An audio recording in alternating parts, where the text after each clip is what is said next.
There is a brand new Spider-Man animated series on Disney Plus Hotstar. It's called Your Friendly Neighborhood Spider-Man, and it is amazing. It's been a long time since I have seen a good Spider-Man cartoon, Yeah.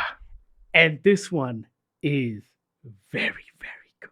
It is also very, very different. So, before we get into it, a little bit of an explainer.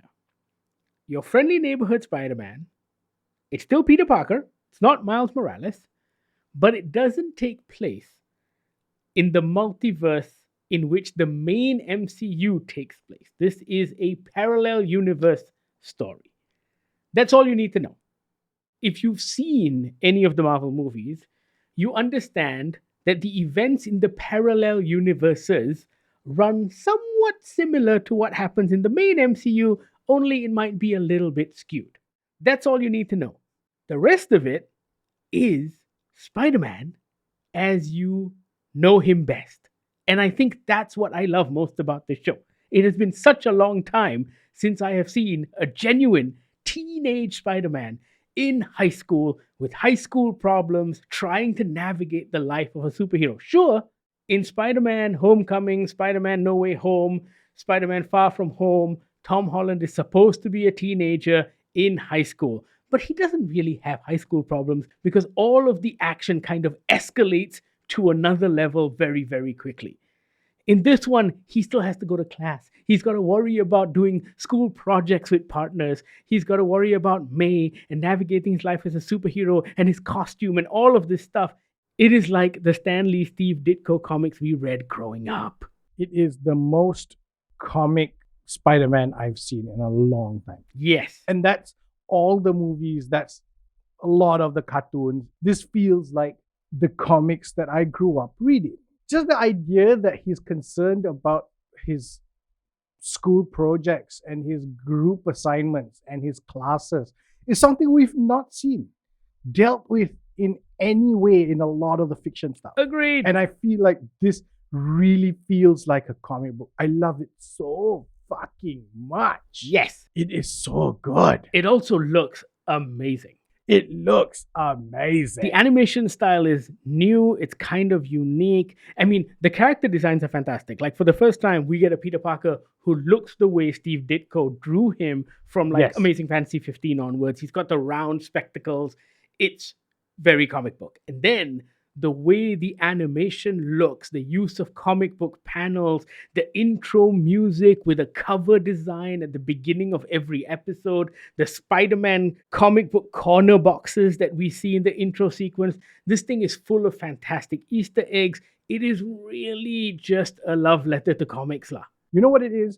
This is the first thing that doesn't feel embarrassed that it comes from a comic book. Exactly. It wears its comic book roots on its sleeve. Not even the multiverse Miles Morales stuff. Yes, they pay homage to the comics, etc. So this is officially a part of Phase 5 of the MCU. We spoke to Brad Winderbaum, who's the executive producer of the show and also the head of Marvel Television, and he said Season 2 and Season 3 have already been greenlit. So we're actually getting a nice, big, fat story arc. You haven't seen all of the episodes yet, Bahir, but let me tell Nope. you, at the end of these 10 episodes, there is such narrative cleverness Oh, at the end of these 10 episodes. oh. And you're going to love it. That's so exciting. Yes, the writing is good. The characters are fantastic. And we should point out, like, when you think of Spider-Man, you think of a certain group of characters because all of the comics, all of the reboots with Peter Parker have always involved these same characters. What they've done with Your Friendly Neighborhood Spider-Man is quite interesting because besides Peter Parker and May Parker and maybe Norman Osborn and Harry Osborn, everyone else is kind of like a new character within Peter Parker's high school universe. What's interesting is that all of these characters exist in some form within the MCU. They may not be directly tied into Peter's story, but they've done so in this multiversal version of him. I find that exciting and I find that interesting because I think I've seen the Mary Jane, Gwen Stacy storyline far too many times that it would be very difficult to make it feel interesting and fresh. With this one, you know these names and you may know that Lonnie Lincoln is Tombstone or the name of a character called Tombstone in the comic books. However, that is not going to play out the way you think it is in this series because, one, it's a multiversal story, and two, it is a whole new story featuring Peter Parker. I'm not as well read in Spider-Man as you are. And I know it's a different universe, etc., etc., etc. But one, if it was, say, for example, if it was Gwen Stacy, I will be constantly waiting for what happens to Gwen Stacy to happen in the series. Correct. And two, if they didn't treat Gwen Stacy that way, then I'd feel shortchanged. Yes.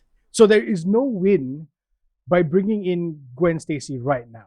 In your interview with Brad Winderbaum, he says the classic Spider-Man characters may show up in the future. They're not saying that they won't. And I love that. I love the idea that this Spider-Man can tell his own stories without the baggage of the death of Gwen Stacy, without the baggage of having to fall in love with MJ and have to go through all that. I'm going to say something super controversial at the moment. Let's go. Let's go. In the new Spider-Man movies, the Tom Holland Yeah. Spider-Man movies, what I always felt was lacking was your friendly neighborhood Spider-Man. Because Spider-Man was a street-level hero.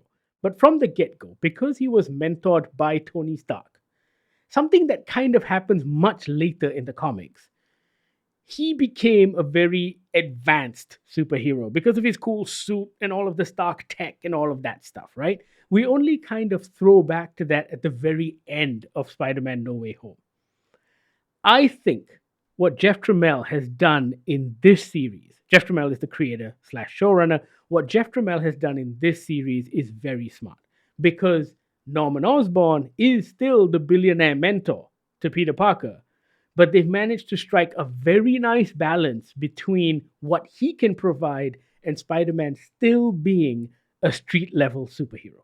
I think that's what I want to see from an animated series. I don't want to see him go off planet and fight Thanos, right? Like, that's great for the Endgame films. I loved it. I cried when he snapped away. But I don't need to see it in a cartoon. In this one, he is still saving the mom and pop shop. He's still got a homemade suit at the beginning in the first 4 or 5 episodes. He's still trying to figure out how to escape class so he can go do a thing. And I love that. I love that street levelness because that is the comic book character that I recognize and I want to see more of. And I get it. You cannot have 90 minutes of Spider-Man just sorting out ATM robbers, right? You can't. It won't work. However, I'm glad I get to see it in this. You know, we talk about how little bits of this show run in parallel with the events of the actual MCU. Because yet again, this Spider-Man exists in a world where superheroes exist, where the Avengers exist. All of that is kind of alluded to in the series. But what I love with what they've done is the musical cues, for example, that trigger a certain memory before something major happens. It's all very clever. I won't say it's subtle. I just say it's clever.